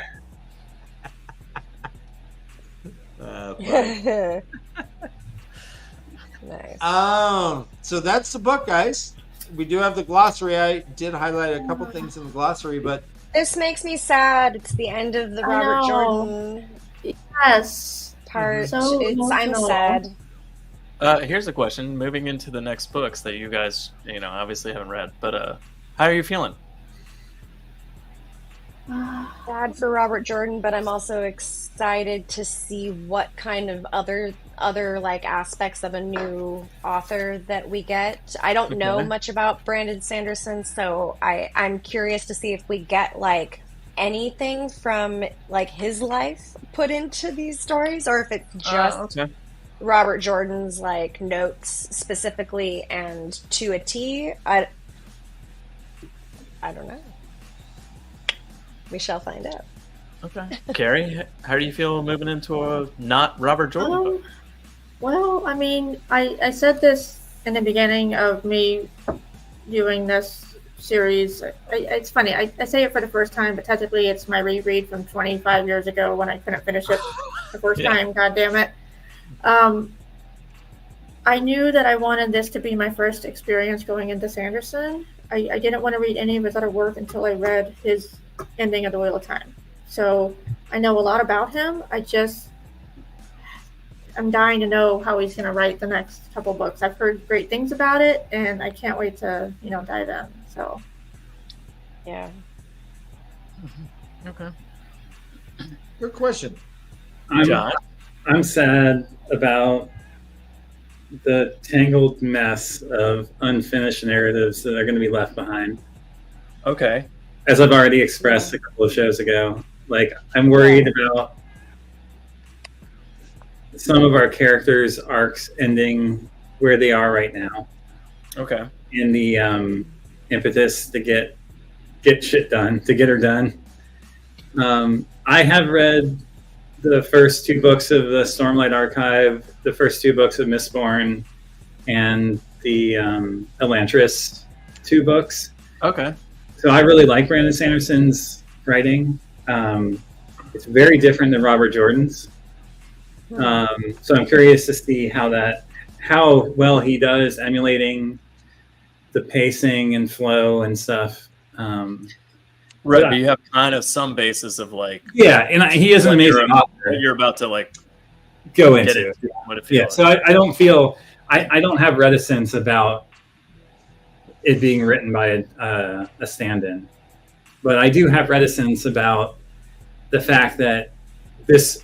I think it's pretty clear that Robert Jordan thought that this series would go a lot more than 15 books. If not, then maybe he meant to leave a lot of these things on the chopping block. There, okay. I'd like to imagine that that's not the case, just with the way that the pacing of the books was, and like how many storylines are left open and unresolved at this point, like where we literally have the end of the world happening in the next 3 books. So. Right. I imagine this would be like a 25-book series if he had continued living, and very, very possibly. That being said, though, like my only response to your first statement and kind of what you're saying now is like, that the book 12 was supposedly it. Oh, really? Like, that was going to be the end of the books.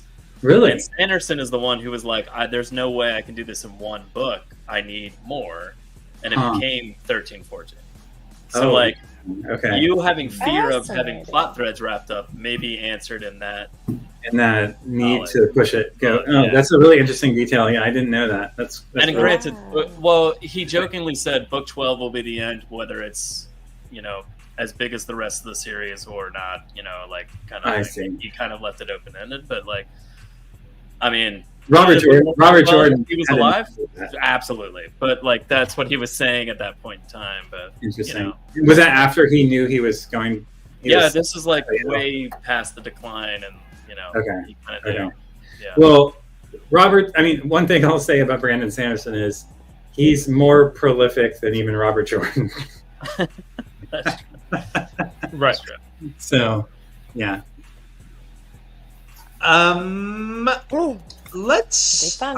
There's a couple things I do want to talk about in this glossary.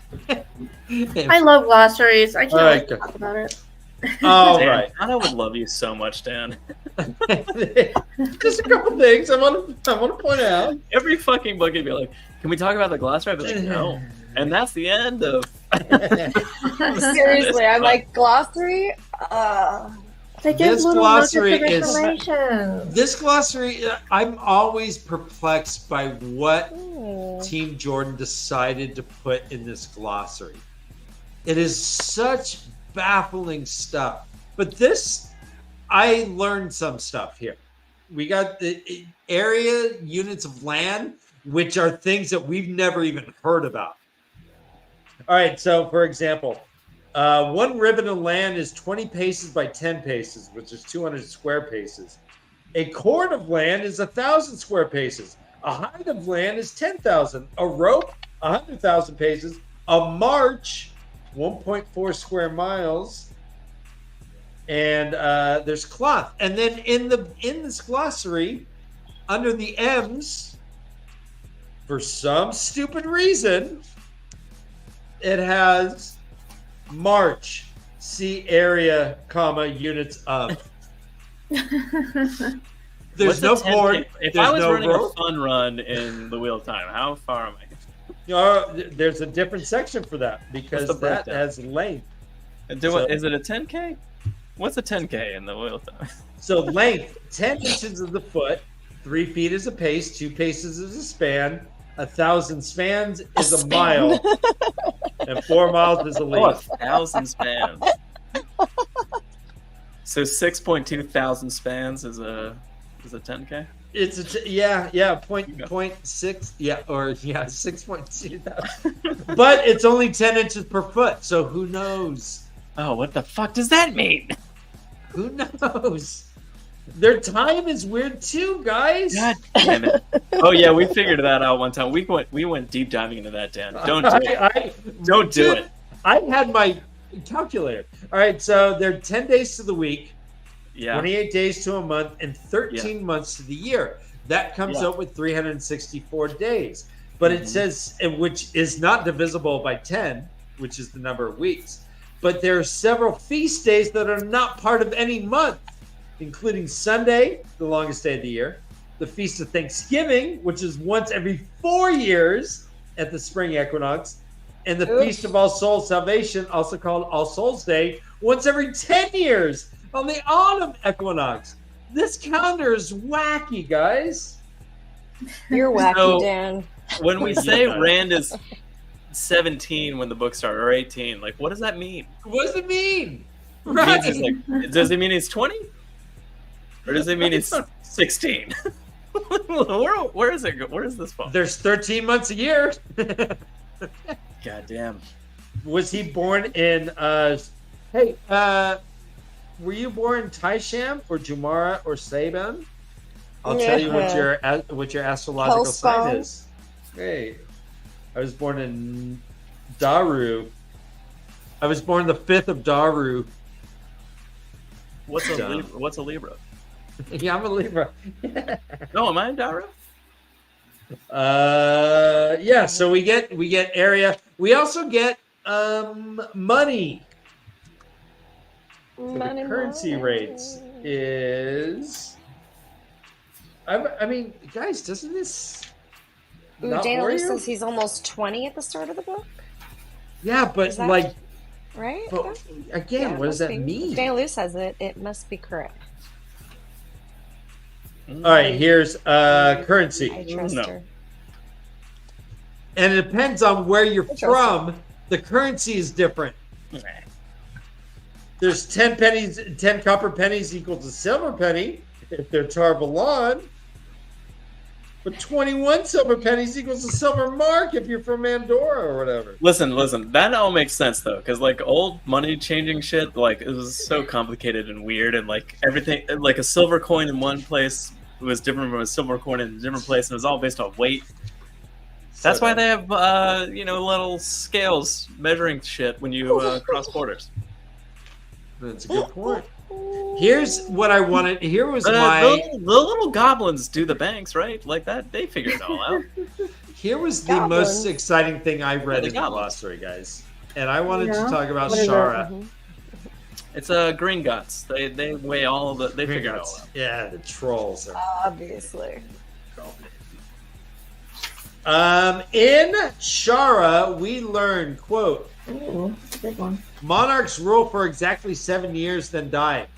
The rule then passes to the mate of that ruler, who rules for 7 years and then dies.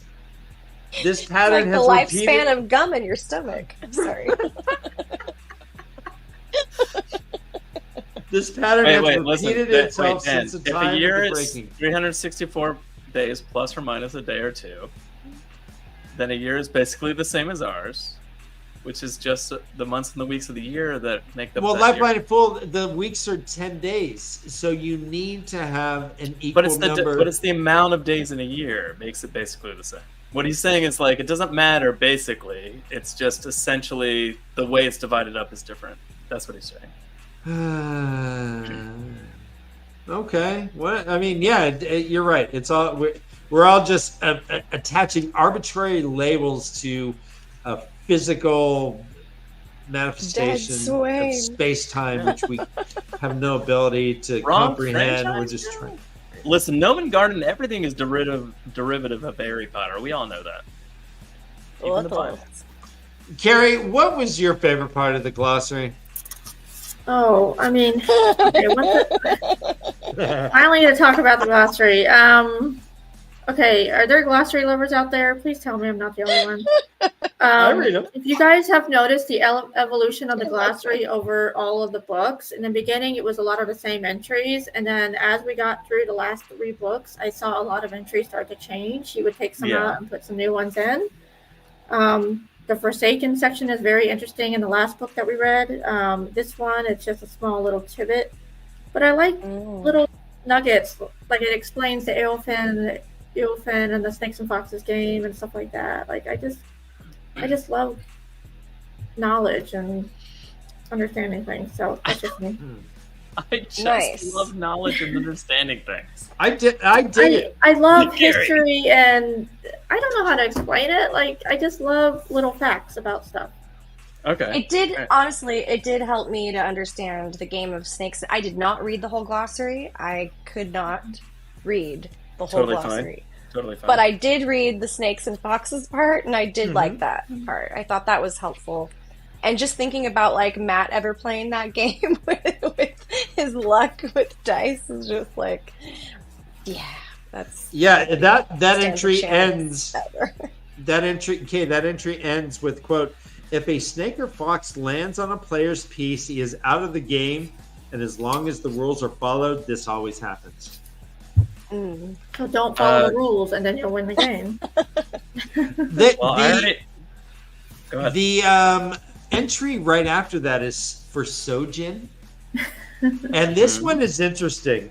It says the closest translation from the Old Tongue would be, quote, "a height amongst lowness," end quote.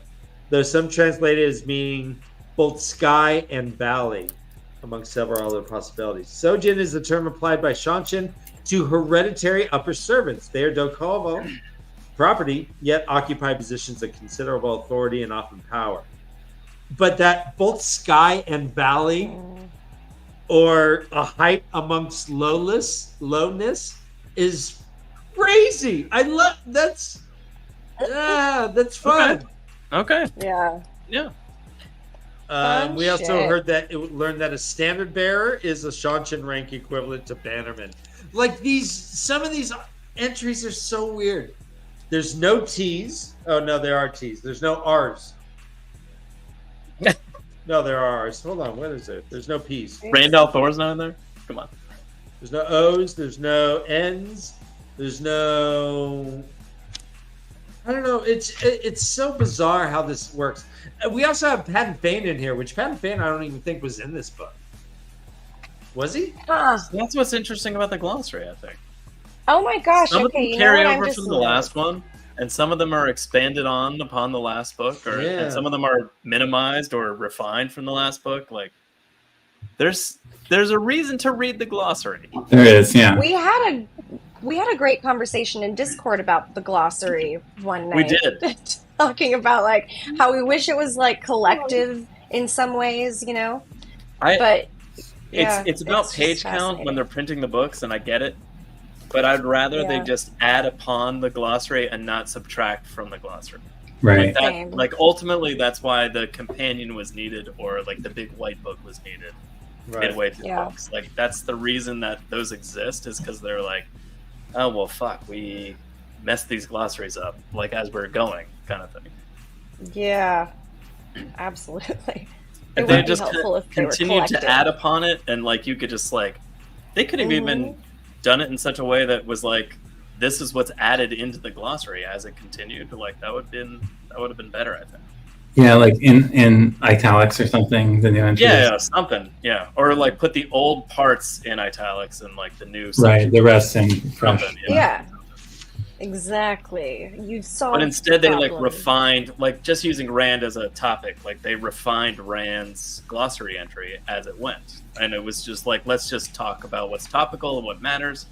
But when you're thinking of the entire series as a whole, like it makes it more difficult to like, use it as an actual reference when it's constantly changing and shifting. Right. Yeah. Right, and they do, I think, add little nuggets or little phrases as it's evolved. I don't think that like the Sean Chen is the exact same entry. Find a Z. Find a Z. All right. What? Anything else about this book, guys? Where would you rank this book? Oh. Ooh, I liked this one a lot. It moved into my top 4. Top 4. I think partly because there was 3 separate battles going on, and I don't know why I love gore and fighting and weapons and all that stuff. But I felt like it helped move the story along a little bit quicker when I read those parts. I felt like there was a lot of mini wrap-ups with some of the storylines. Perrin reuniting with Faile. And I don't know how to explain it. It's just how I felt when I was reading it. I liked it. Mm-hmm. Yeah, definitely for me too. Top 3, for sure, easily. Josh, did you enjoy yourself? I don't do rankings. I'm sorry. Did you enjoy yourself? I like this book punk rocker. more than the last 5 books. I'll put it that way. Okay. Awesome. We are jumping top 3. Top 3. 10. So top 3, okay? We are jumping into A Gathering Storm. We're going to do that next week. We're doing at least a prologue. I'll find out, and I'll get with you guys and let you know what we're going to be reading. Joe from Twatcast. Guys, this has become the Tuesday. This is the new must-see TV. It was on Tuesdays on NBC. It was Seinfeld and Friends. Now it's Twatcast and Leafcast. Twatcast and Leafcast. Yeah, I'm just folding in. I'm just still awake and drunk, so I just start drawing for you. Yeah, I like those. No, when like the Cosby Show, when someone from like It's a Different World talked to Bill Cosby, like those mashups. I like this. Yeah. No, Joe, you're amazing. Thank you so much for coming on here and doing that. Like you're such a talented artist, and we're so lucky to have you. So thank you. Joe was actually the best host ever. He's a great host. I agree. I love you guys, and I'm proud of you. We will be back next week, so go get that new book, and we will read. I've got to order mine. Order it. Dang it! I'm sorry, I gotta get it. I have someone for you. Come on. You want to send me a copy, Carrie? Do you have 2? I have a paperback and I have a hardback. So I got to decide which one I want to read because I'm tempted to start highlighting things, but I hate highlighting books. I'm just one of those. Oh yeah, I wouldn't be able to highlight anything. Just buy a pristine copy when you're a millionaire later. Yeah, it's just there you go. Fine. Don't worry about it. They're just books. Obviously. I mean, just tear them up. I know. I had a long conversation about this with Penny in chat, and it was just so funny. Like we all have different opinions about books. Yeah, they're just freaking paper, but they're sentimental too. I highlight the shit out of mine too, so I'll just get my own copy. It's cool. I don't want to write more sentimental if you had read the book and looked through it, and highlighted a bunch of stuff. And you go back and look and be like, them. this is my reread on The Way of the Leaf. This one has all the blue and yellow highlighting. Yeah, look at all my Ty Shar moments. Look at all those drinking obligations. Oh man, my books have so much dirty, writing in it. dirty smut underlined everywhere. Underlined. If they just read what's underlined, it'd be a whole different story. Totally. All right, I'll see you next week then. Yeah, Bye. love you and I'm proud of you. Read. Everyone read. Read. And run through your lives because I won't, but I'll come back. You know. Yeah, Joe. This is the way of the leaf. The way of the leaf.